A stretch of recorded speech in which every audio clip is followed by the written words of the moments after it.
Assalamu alaikum wa rahmatullahi wa barakatuhu. How are you all doing?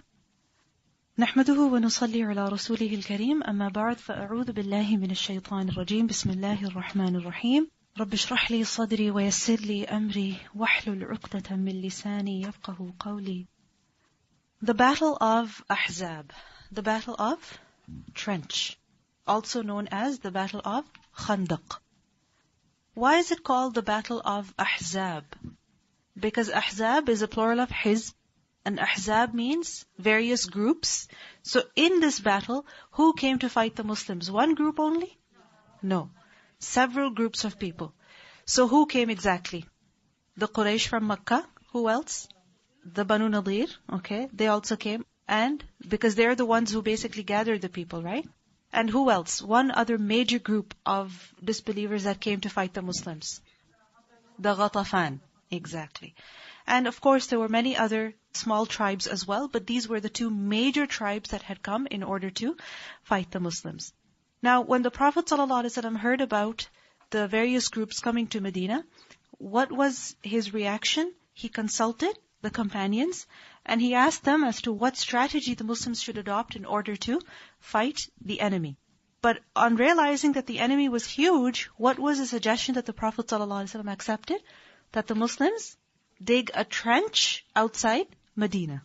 Alright? And this was at whose suggestion? Salman al-Farisi radiallahu anhu. Now if you see this image over here, and I know it's not very clear, but this is the north of Medina. You see Jabal Uhud? Right? I showed you earlier that Jabal Uhud is in the north of Medina. Alright? Now if you look at the bottom side, you'll see a red dot in the center. Okay? That is where Masjid al-Nabawi is. Alright? Now on the right side, you see some brown stuff. And on the left side also you see brown stuff. Alright? Now the brown on the right and on the left, that is the volcanic rock. Alright? The one on the right is known as Harra Sharqiyya. And the one on the left is known as Harra Gharbiyya. Alright. Now in the south of Masjid al-Nabawi is what? Date palm orchards. Alright? So what is the one natural opening into the city where 10,000 men could come in from? The north. You understand? The opening between Harra Sharqiyya and Harra Gharbiyya. Alright? So you see this line over here. This is where the trench was dug. The purpose of the trench was because it wasn't all around the city. That would be impossible. Alright? That would be too long and it would be impossible. And how would the Muslims guard that trench anyway? Alright? So the point was to join the Harra Sharqiyya and Harra Gharbiyya. Alright? So a trench was dug from one side all the way to the other. Alright? And the enemy, of course, could not march into the city from the volcanic rock, nor could they come through the date palms. So what did they do? We learned that, because remember that Makkah is in the south of Medina, right? So when the Quraysh marched to Medina, alright, you see the red dots on the left side of the picture, right? So that is where the Quraysh, you can say that is where they set camp. Alright? The Ghatafan came from north. They came down to Medina. And they camped near Jabal Uhud. You understand? So you can imagine all the north side of Medina is what? Enemy. 10,000 people. Alright? And there's so many camps all over. From Mount Uhud all the way to the northwest of Medina. Alright? So this is where the Khandaq was dug. Is it clear now? Okay. So remember that the trench, digging it was no easy task. Alright? Because first of all, it was long. I mean, even though it was not all around the city, but still, it was approximately 2 kilometers or a little over 1 mile long, and it was supposed to be several feet deep and also wide enough that no one would jump over it easily. Alright? So, and the plan was that the Muslims would camp such that their backs would be towards a mountain. They would be facing the trench. Alright? And the enemy would be on the other side of the trench. Alright? Now the mushrikeen of Quraysh, they arrived, and how many were they? 4,000 of them. Alright? And the Ghatafan and other people from Najd, they came, and there were 6,000 of them. So the Ghatafan, they set camp near Mount Uhud, and the mushrikeen of Quraysh, they set camp near, you can say Harra Gharbiyya. Harra Gharbiyya. That is where they set camp. Allah subhanahu wa ta'ala says in the Quran in Surah Al-Ahzab, إِذْ جَاءُوكُم مِّن فَوْقِكُمْ وَمِنْ أَسْفَلَ مِنْكُمْ. When they came to you from above you and also from below you. What is meant by from above you is from the north of Medina. Who came? Ghatafan. And what is meant by below you is from the south of Medina. And who came from there? The mushrikeen of Quraysh. Alright? وَإِذْ زَاغَتِ الْأَبْصَارِ. And when the eyes were turning around, meaning they couldn't even close their eyes. They were so worried. وَبَلَغَتِ الْقُلُوبُ الْحَنَاجِرِ. And the hearts were reaching up to the throats. وَتَظُنُّونَ بِاللَّهِ الظُّنُونَ. And you were thinking about Allah several thoughts. Meaning, some people were wondering that how are the Muslims going to survive this? How is Allah subhanahu wa ta'ala going to help them at this occasion? Now what happened? On arrival, the enemy, they advanced towards Medina in order to enter it. Now remember that there was no one main leader of the enemy. The Ghatafan, their tribes, they had their own leader. The Mushrikeen, they had their own leader. There was no one leader for the entire army. Each group was led by its own leader. Now when they arrived, they set camp. Eventually they made their way towards Medina. Right? Together, 10,000 men strong, they advanced towards Medina in order to enter it. But when they came, what did they see? The trench. And on this, Abu Sufyan said, تِلْكَ مَكِيدَةٌ مَا يَعْرِفُهَا الْعَرَبُ. That this is something that the Arabs don't know. This is a trick that the Arabs have no clue about. We've never seen this before. We don't even know about it. And we see over here that the Muslims, majority of them, who were they? Arabs. But you see how the Prophet ﷺ accepted a suggestion that was what? Arab? Foreign. Right? Persian. Because there was nothing wrong with it. In fact, it was very good. It was beneficial. So we see that when it comes to worldly matters, there is absolutely no harm in borrowing from others their ideas, their technology, or their advancements, their whatever they have produced, whatever they have made. There is absolutely no harm in that. In fact, there is benefit in this. But when it comes to the matters of deen, then can we borrow from other cultures and other religions? No way. We cannot. So the mushrikeen, when they reached the trench, Abu Sufyan, he was surprised, and the mushrikeen, they began marching along the side of the trench to see which point would be suitable to cross over from. Alright? But the Prophet ﷺ had the Muslim army thinly divided, alright, on the other side of the trench. And the purpose was to defend the trench and to ward off any person who would approach the trench in order to cross it. Allah subhanahu wa ta'ala says in Surah Al-Ahzab, وَلَمَّا رَأَى الْمُؤْمِنُونَ الْأَحْزَابَ قَالُوا هَذَا مَا وَعَدَنَا اللَّهُ وَرَسُولُهُ وَصَدَقَ اللَّهُ وَرَسُولُهُ وَمَا زَادَهُمْ إِلَّا إِيمَانًا وَتَسْلِيمًا. That when the believers saw the Ahzab, the various groups approaching, they said, this is exactly what Allah and His Messenger had promised us. And Allah and His Messenger have spoken the truth to us. Meaning, when they saw this huge challenge approaching, this danger coming in, they said, this is exactly what we signed up for.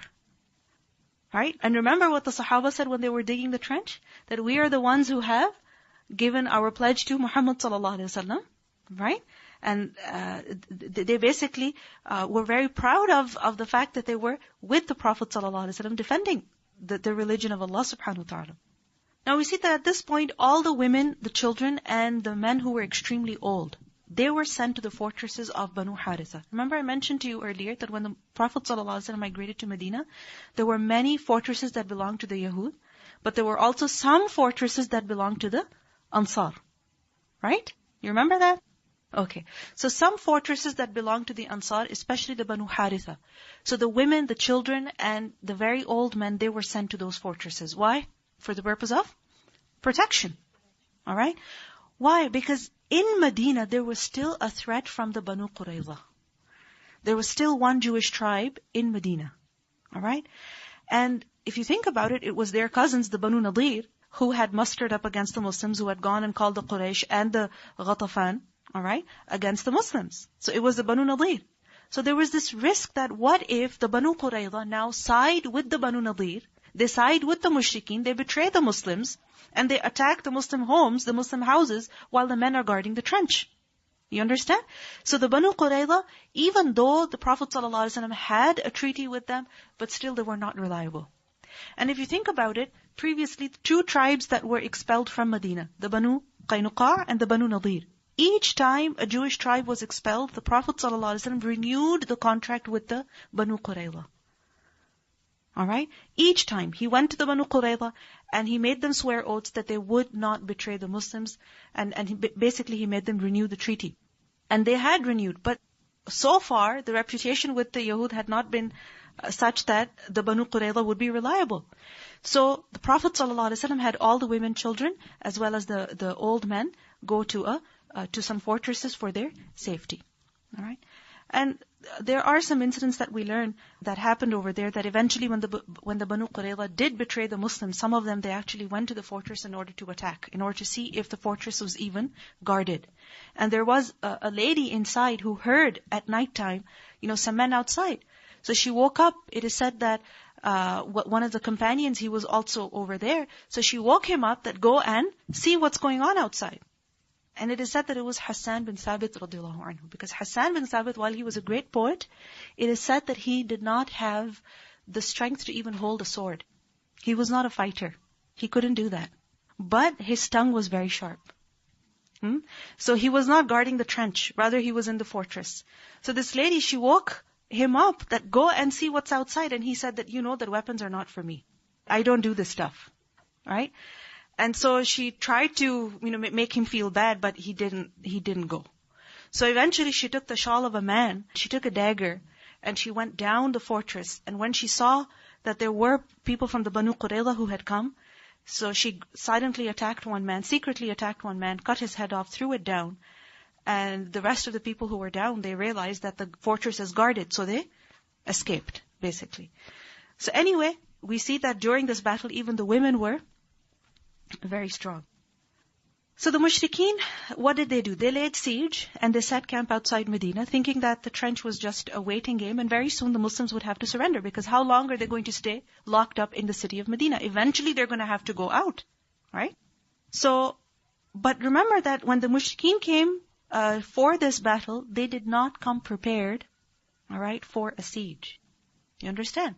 What did they plan? They will just come, attack the city, win, and go back home. Right? But when they come to Medina, what do they see? A trench. They cannot even go inside. So what do they have to do now? Set camp. Now when they set camp, every day, feeding 10,000 people requires a lot of, money and resources.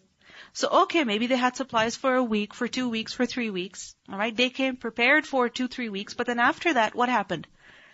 As their resources began depleting and their, you can say their determination and their inner strength, it began to dwindle away, they started losing confidence. Alright? So basically they set up camp thinking that eventually Muslims will surrender, but the Muslims did not surrender. Now meanwhile, we learned that almost every day the mushrikeen would come to the trench in order to cross it. But there was no success, because the trench was constantly guarded during the day and also during the night. So 24 hours, the Muslims were guarding the trench. Alright? And we learned that in the night, especially when the Muslims would guard the trench, obviously all of them would not go. Some of them would go. But when they would go, they would say takbirat out very loudly. And the purpose was to give a message to the enemy that there are many of us. Alright? There are many of us. So they would scatter all around the trench, basically, and they would say takbirat out loudly. And the purpose was to give the impression that the army is large, that the Muslims have their resources, the Muslims are completely ready. Now we learned that while defending the trench, guarding the trench, many prayers were even missed. Alright? Because the Muslims were constantly guarding the trench. In Sahih Bukhari we learn that on the day of Al-Khandaq, the Prophet ﷺ said, "May Allah fill their houses and graves with fire." Whose? Of the enemy. Just as they have prevented us from offering the middle prayer until the sun has set. Meaning, the Muslims were not able to pray Salatul Asr. So the Prophet ﷺ was so angry and grieved at that he made dua against the enemy. We also learn in another hadith in Bukhari that Umar bin Khattab radiallahu anhu, he came to the Prophet ﷺ after the sun had set. Alright? And he was abusing the mushrikeen. He was saying really bad things about them or to them. And he said, "Ya Rasulullah, I was unable to offer the Asr prayer until the sun has set." I couldn't pray my Asr. I was constantly guarding the trench. I couldn't pray my Asr Salah. So the Prophet ﷺ said, by Allah, even I have not offered the Asr prayer yet. So then what happened? Umar radiallahu anhu said that we came down along with the Prophet ﷺ to the area of Buthan. So it was basically a safer place to go to. And there, the Prophet ﷺ performed wudu. And then he offered the Asr prayer. And then he offered the Maghrib prayer. Even though the sun had set, the time for Maghrib had come in. But which prayer did they perform first? Asr. And then they performed Maghrib. Now we also learned that some mushrikeen, they actually did manage to cross the trench. Alright? So for example, we learned about this one man, Amr bin Abd Wud. Alright? Wood was an idol of theirs.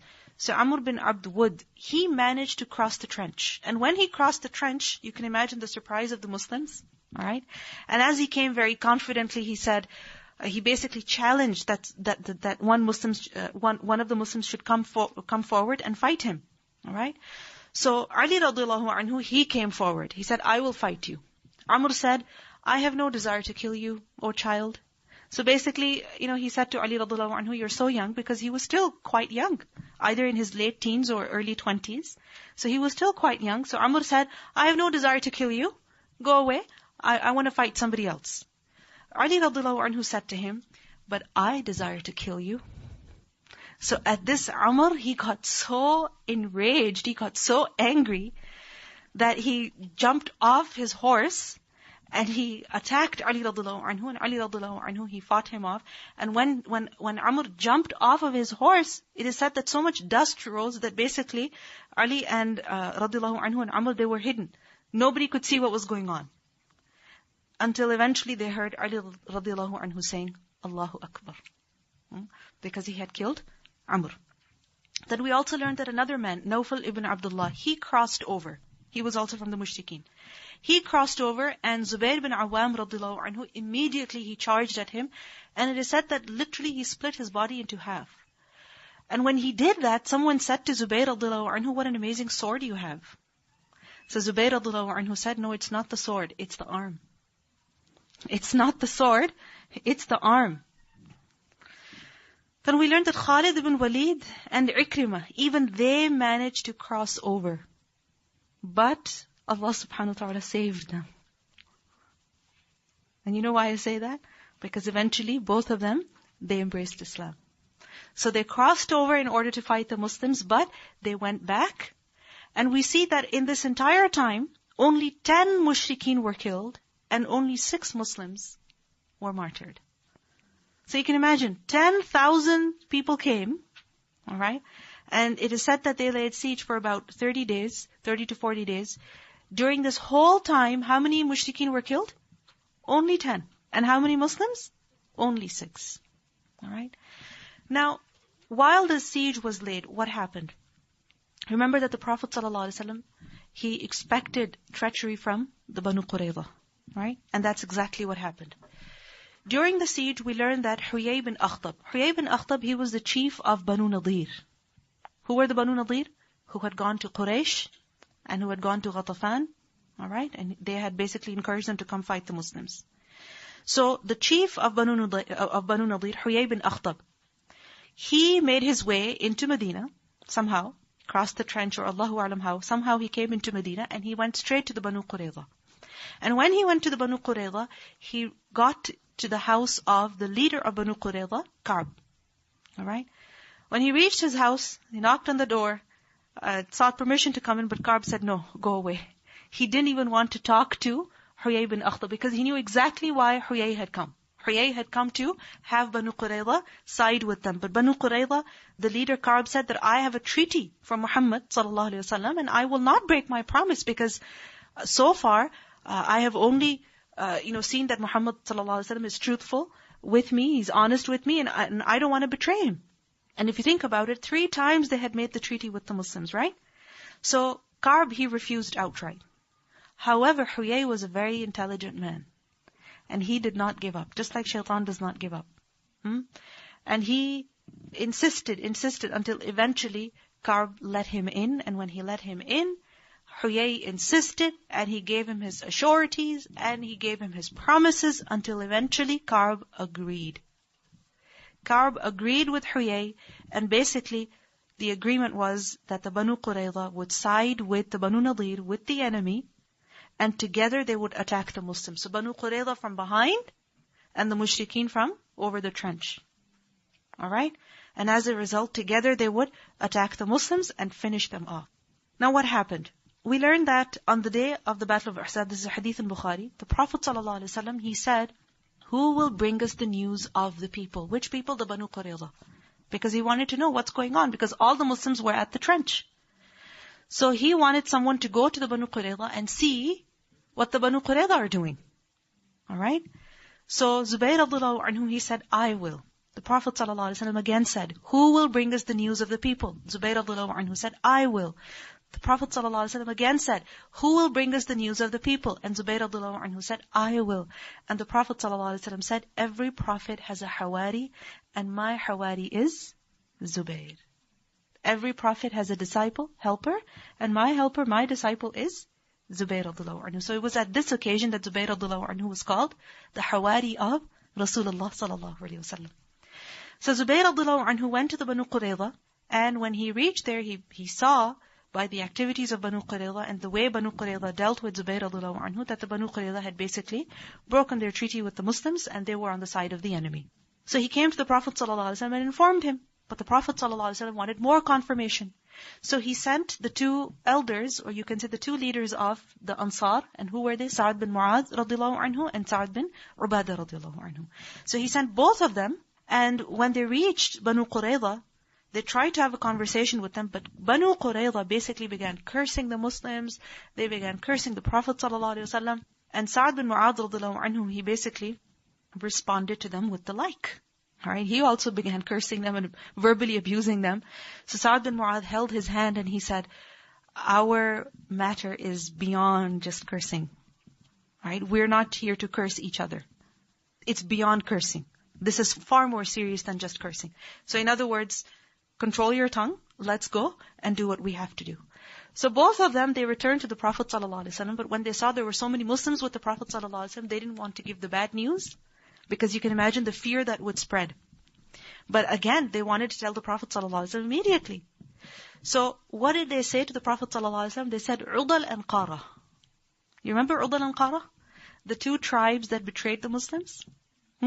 They came to the Prophet ﷺ and asked if a group of Muslims could be sent. The Prophet ﷺ sent them and they attacked the Muslims and they killed them off.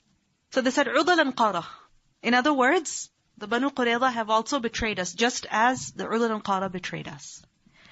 Now you can imagine, this was very, very bad news. Very bad news. Because one of the sides from where the Muslims were being defended was through Banu Qurayza. Right? There was a whole population. This is why the enemy could not come from there.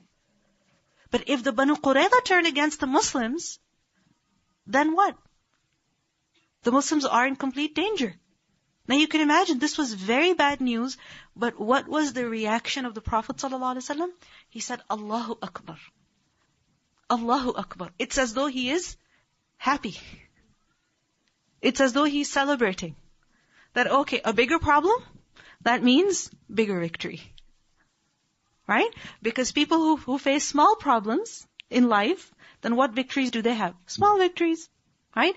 Like for example, if our problem in the whole day is that we didn't get the laundry done, or we didn't get the dishes done, right? And then eventually on the weekend, if we do conquer the laundry and we do conquer the dishes, then what's our victory? Dishes and laundry? Okay. But if we have bigger problems in life, like somebody is mad at us, right? Or we have 2 assignments and 3 tests coming up, and then eventually we conquer them, we deal with them, then what have we accomplished? Greater victories, right? Look at how the Prophet ﷺ, he dealt with problems. He always saw them as opportunities. A bigger problem means a greater opportunity for greater success. So the Prophet ﷺ's reaction was, Allahu Akbar. Okay, if the Yahud have betrayed us, just as the Banu Nadir and Banu Qaynuqa did previously, then what happened? The Muslims won at the end, right? So even over here, Allah will give victory to the Muslims. Now we learned that this night was the most difficult night upon the Muslims. when they received this news that the Banu Qurayza had betrayed them. Because 10,000 soldiers, people are outside Medina. And then the Banu Qurayza, on the other hand, are also turning against the Muslims. And within Medina, the hypocrites, the munafiqun, they were constantly, you can say, bickering. Constantly, from the beginning. We learned that from the time of digging the trench. We learned that at one occasion, there was a huge rock that the Muslims could not break. So they called the Prophet ﷺ. Alright? The Prophet ﷺ came and he struck it. And when he struck it, a light came out. And he said, Allahu Akbar, I have been given the keys of Ash-Sham. And then he struck it again, and another light came out.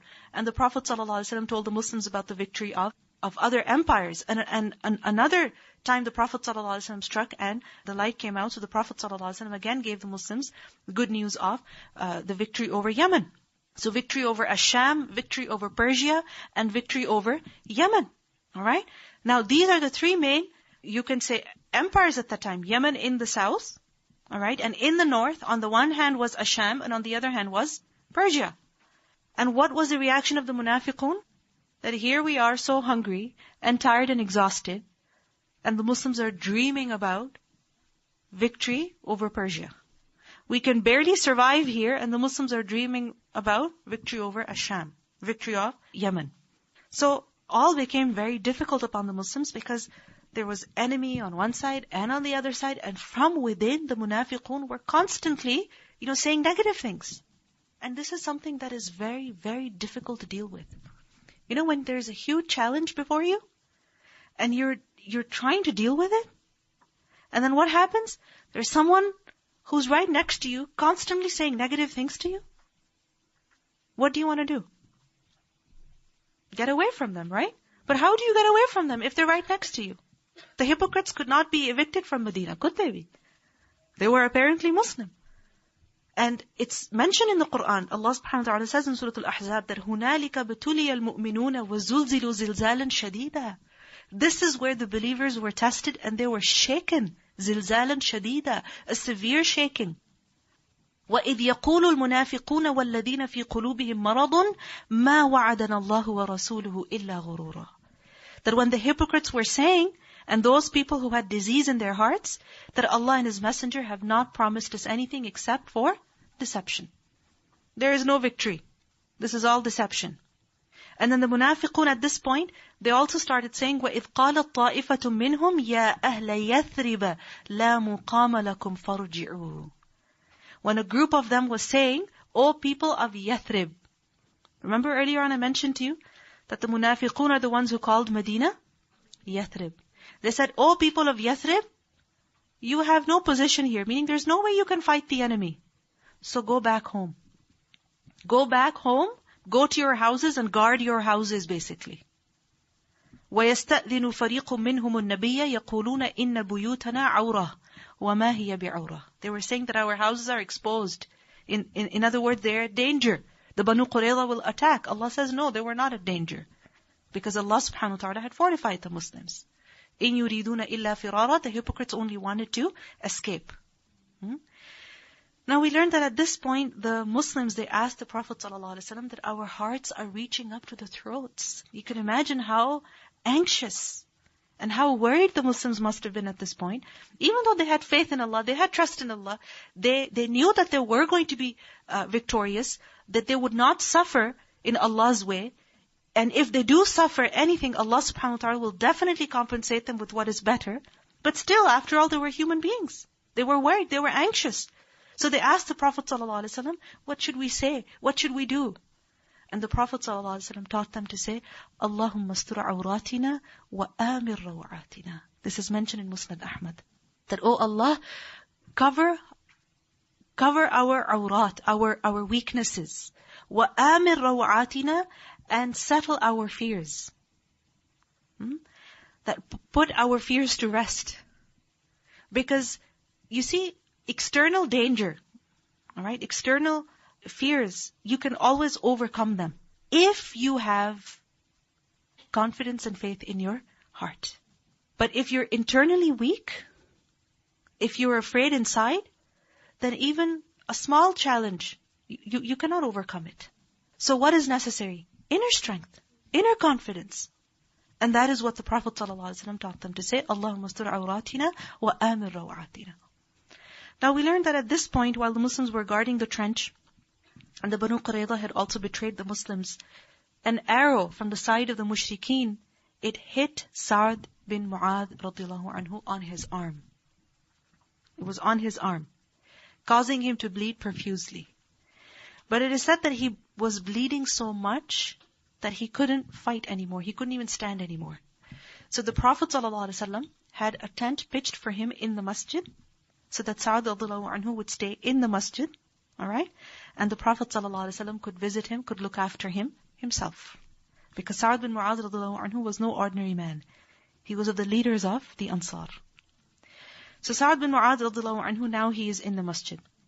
The Prophet ﷺ, he also sent a large group of Muslims, it is said about 200 Muslims, to the fortresses of Banu Haritha in order to guard the women and the children.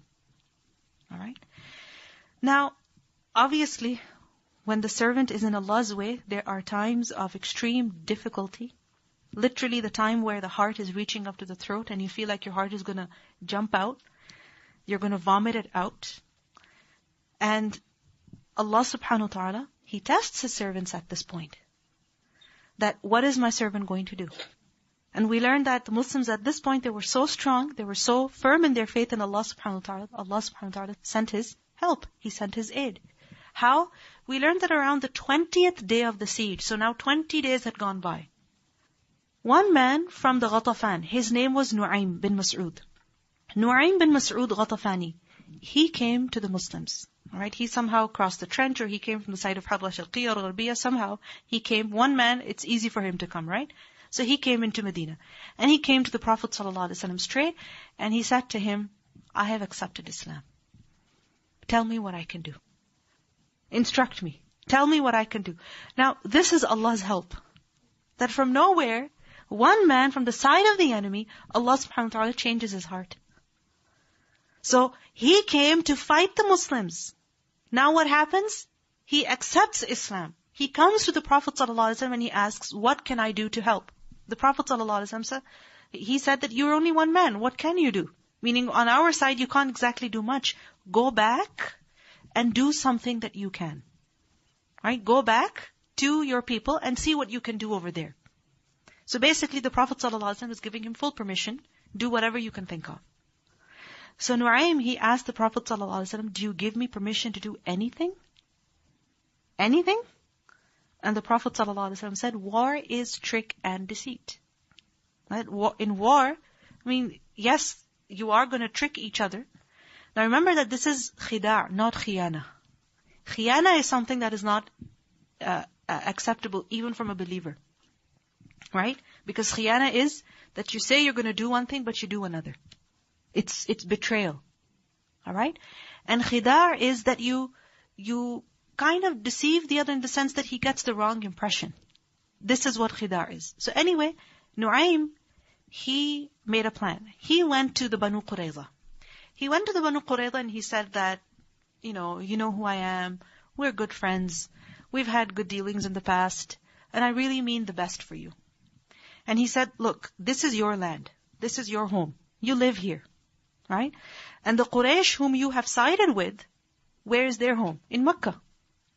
If they want to quit and go back, they have nothing to lose. Right? Because their homes are in Makkah. If they leave, they go back home, they've got nothing to lose. But if they leave you here, what do you lose? Everything. Because now you have broken your treaty with the Prophet ﷺ, right? So you're at risk here. You understand what he's saying to them? That if the Quraysh leave, you've made alliances with them, but if they leave, they've got nothing to lose. But when they will leave, who will suffer? You will suffer. Right? So you want to make sure that the Quraysh do not leave at all. That they do not abandon you. So for that, you ask them to give you some of their men hostage as collateral. Alright? You ask them that they give you some of their men, alright? And this would be like an assurity that the Quraysh will not leave. You understand what he's saying here? So they said, okay, that makes sense. That's exactly what we want. We don't want Quraysh to leave us. We don't want them to abandon us over here. So we'll ask them to give us some of their men. We'll keep them hostage as collateral. And basically the Quraysh will not leave.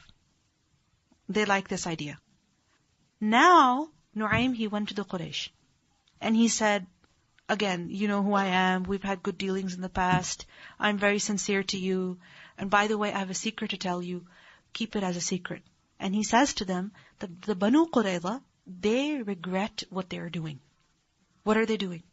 They have broken their treaty with the Prophet ﷺ, right? And they want to go back because they don't really trust you. They think that you're going to leave them. Alright? And they basically want to go back on friendly terms with the Muslims. And for that, they have offered the Muslims some of your men. So the Banu Qurayza will demand from you some men as hostage. Don't give them. Because once you give them your men, they're going to turn them over to the Muslims. And when they're turned over to the Muslims, they'll be killed. So do not give your men to the Banu Qurayza. They said, yes, we should not. Now what happened? He went to the Ghatafan and he said the same thing to them. That the Quraysh will ask you for some of your men because they want to make sure that you don't leave. Alright? But once you hand over your men, they're not reliable. What if they kill them? So now what happens? Banu Qurayza, they send word to the Quraysh, give us some of your men as hostage. They said, no way, we're not doing that. Ghatafan, Quraysh, same thing is happening. Each group is demanding people from the other group. Nobody's cooperating. What's going on over here? What's going on over here? Disunity, right? Each group does not trust the other group. You understand? So basically seeds of doubt have been put here. Already they were divided because they had no one leader. Now they were further divided. You see why Allah subhanahu wa ta'ala calls them ahzab, not hizb. Because they were not a hizb. They were ahzab. They were not united. They were not together. So what happened now? Abu Sufyan, he got very agitated. Abu Sufyan. And he sent Ikrimah to the Banu Qurayza. And he sent message that, you know what? Together, forget about all these men that we're going to give each other as hostage. Forget about that. Tomorrow, which was going to be Saturday, tomorrow, let us all together attack the Muslims. You attack them from your homes, and we will also somehow cross the trench, and together, let's attack the Muslims. Now, Saturday is what? Sabbath. Banu Qurayza are who? Yahud. They don't fight on Saturday.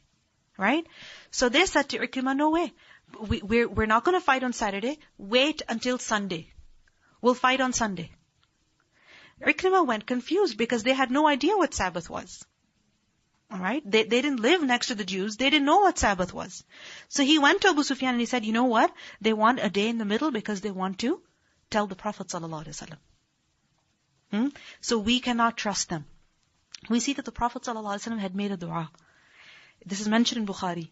He made dua, Allahumma munzil al-kitab, sari' al-hisab, ihzim al-ahzab, Allahumma hzimhum wa zalzilhum. O Allah, the revealer of the book, the one who takes the account very quickly, defeat the clans, O Allah, defeat them and shake them. So they were shaken up over here. They didn't trust each other. Right? And now when they're planning for an attack, Banu Qurayza are not cooperating with them. Now, what do we see over here? That the enemy, the mushrikun, they were filled with fear. Right? Their hearts were full of fear. They were afraid that the Banu Qurayza were going to betray them. Ghatafan are going to betray them. They have 4,000 of their men over here. What if everybody turns against them? Already they have lost so many of their people in the previous battles. How many more are they going to lose? You understand? So their hearts are full of fear. They had been running out of their resources. Their plan was not working out. And also at the same time, the weather became very, very severe. Remember, it was winter time. Anybody visited Medina in winter? How is it? Exactly. It is freezing cold. It is so cold. It's unbelievably cold, especially the wind. Because it's dry, chilly. I remember one time we went to Medina. it was winter time when we thought, perfect, winter time, you go to Saudi Arabia, it's the perfect time to go because you're not going to be hot. But at Fajr time, when you're walking to the masjid and the cold wind hits you, it really gets inside of you. Literally, it gets inside of you. Exactly, just like here. So anyway, the weather was very severe and huge dishes and everything turning over. Their tents were getting ripped off. And the chilling wind, the bitter cold, basically it broke their spirits. And the mushrikeen were thinking about quitting. They were thinking about going away. This was Friday night. Because remember, Friday evening was when Ikrimah was sent to Banu Qurayza. Banu Qurayza said, no, we're not fighting tomorrow. Move it to Sunday. Alright? And now Friday night, it was very, very severe cold weather. And in this time, the Prophet ﷺ, he asked his companions that who is going to go to the side of the mushrikeen, so basically across the trench. Who is going to go in this cold, windy night and see what the plan of the mushrikun is? What are they planning to do? Are they going to attack tomorrow? What's going on? You know how many Muslims volunteered? 0. The Prophet ﷺ again said, who will go to the side of the enemy and find out what they're doing? And whoever goes, Allah will make him with me. Allah will place him with me on the Day of Judgment. He will be my companion on the Day of Judgment. Again, not a single Sahabi volunteered. Because the weather was severe. Severe weather.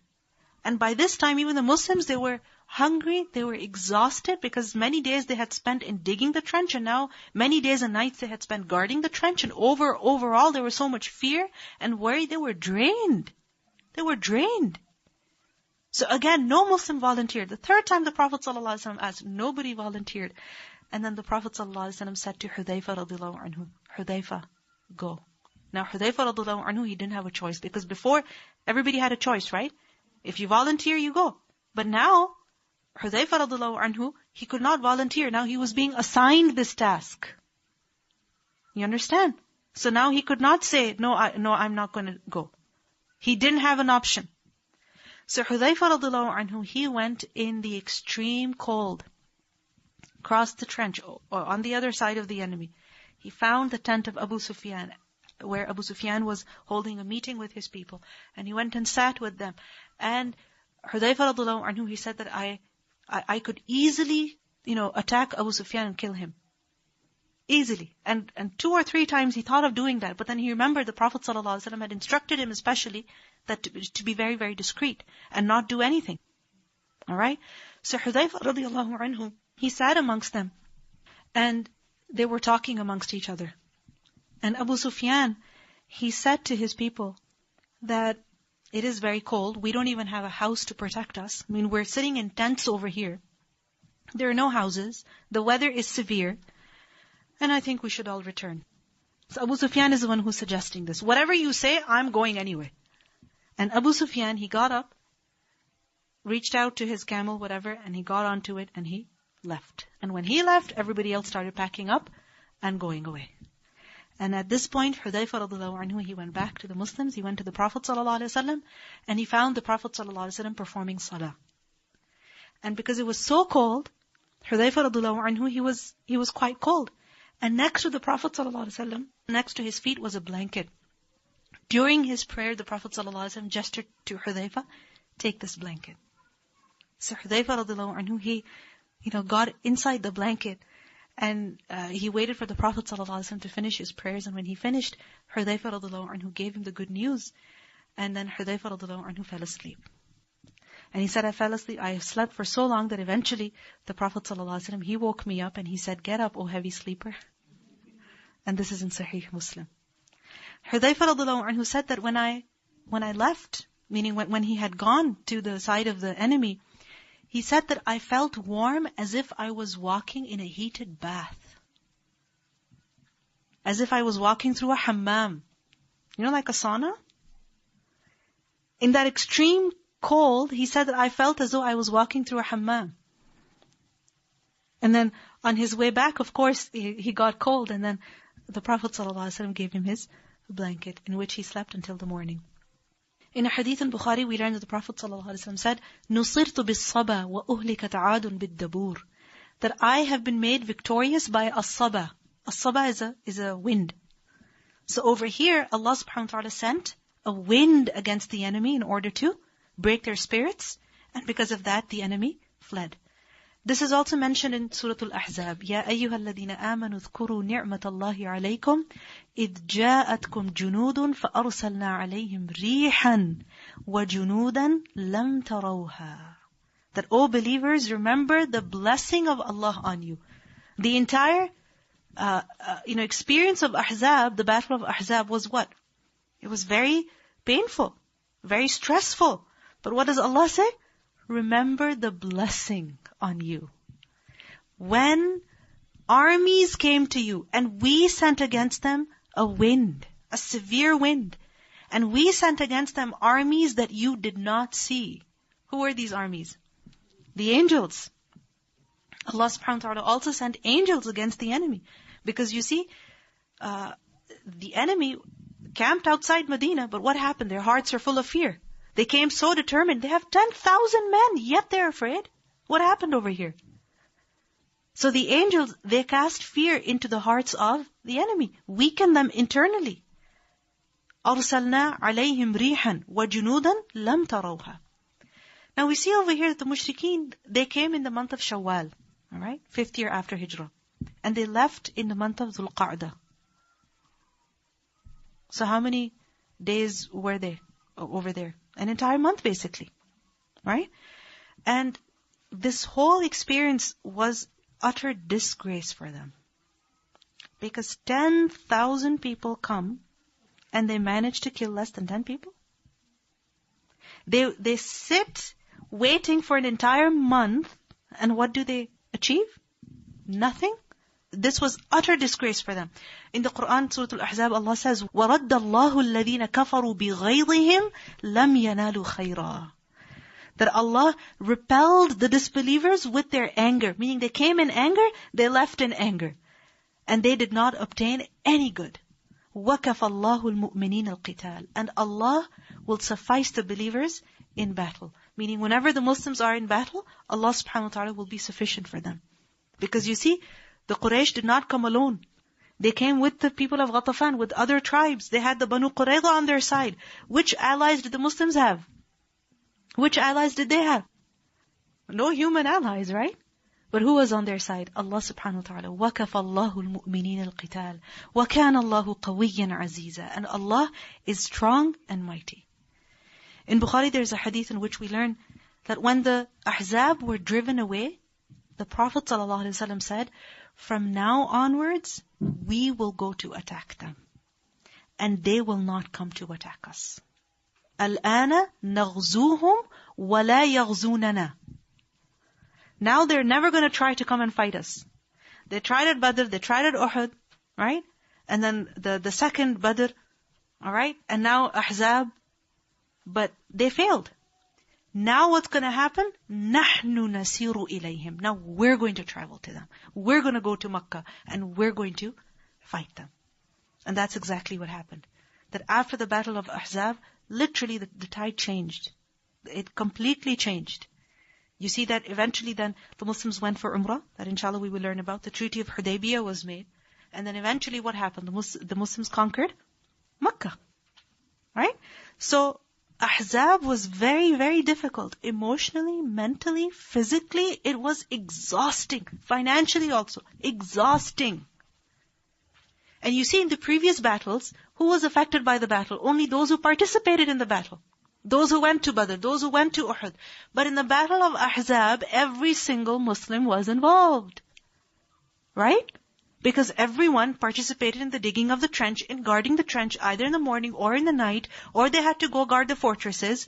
Right? Every Muslim was involved. It was stressful for the entire Muslim community, exhausting for them at every level. But what happened? When you reach the peak of pain, of hardship, that is when ease comes. Right? That is when things change. So even though Ahzab was very difficult, but we see that this is where things changed completely after this. Now, we learned that when the mushrikeen left, the Ahzab left, in a hadith in Bukhari, we learned that when the Prophet ﷺ returned from the Khandaq, right? He left the Khandaq now. For the first time, they could actually leave the Khandaq, alright?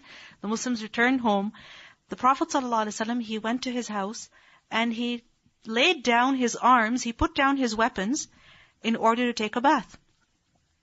Because they had been digging the trench, guarding the trench, muddy, dusty all over, exhausted. So the Prophet ﷺ went to take a bath.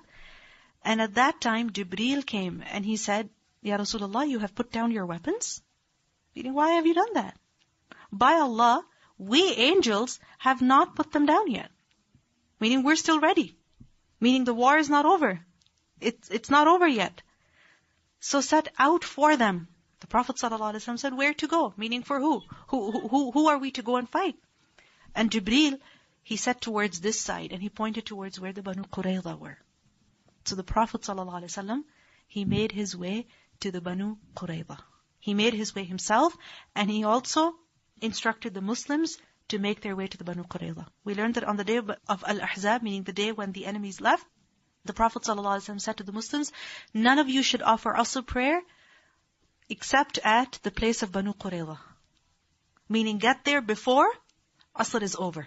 And when you reach there, pray Asr. We'll meet over there. Don't delay at all. And so what happened when the Muslims left for Banu Qurayza? Asr came in. Some of them got late. So some Muslims, they said the Prophet ﷺ didn't want us to miss our prayer. Right? The purpose was to get there before Asr ends. We couldn't make it, so let's just pray Asr and then go there. And the other said that no, the Prophet ﷺ did not, he told us very clearly we should only pray Asr when we get to Banu Qurayza. So some Muslims, they prayed, and the other Muslims, they did not pray when they reached Banu Qurayza. That is when they prayed. And when they told the Prophet ﷺ about this, he didn't object at anybody. So anyway, Ali radiallahu anhu was the first one to reach the Banu Qurayza, and as soon as he reached there, he raised the flag of Islam. The Banu Qurayza, basically, they locked themselves up in their fortresses, and they began hurling abuses at the Muslims. And when the Prophet ﷺ arrived, Ali radiallahu anhu rushed to him to tell him to camp far away from the fortresses of the Banu Qurayza, because he did not want the Prophet ﷺ to hear those bad words. He didn't want the Prophet ﷺ to hear what the Banu Qurayza were saying about him, because of the love that he had for Rasulullah ﷺ. And the Prophet ﷺ said to Ali radiallahu anhu that once they will see me, they will stop. They will not be able to say those words anymore. And that's exactly what happened. Once they saw him, their mouths completely shut. They didn't have the confidence to hurl any more abuses at Rasulullah ﷺ. The Prophet ﷺ asked the Banu Qurayza to surrender. But what happened? The Banu Qurayza outright refused. So what happened? The Muslims now set camp outside the Banu Qurayza fortresses. You see what's going on over here? Previously, they were besieged. For how many days? 25 to 30 or 40 days. And now, the Muslims were laying siege. For how many days?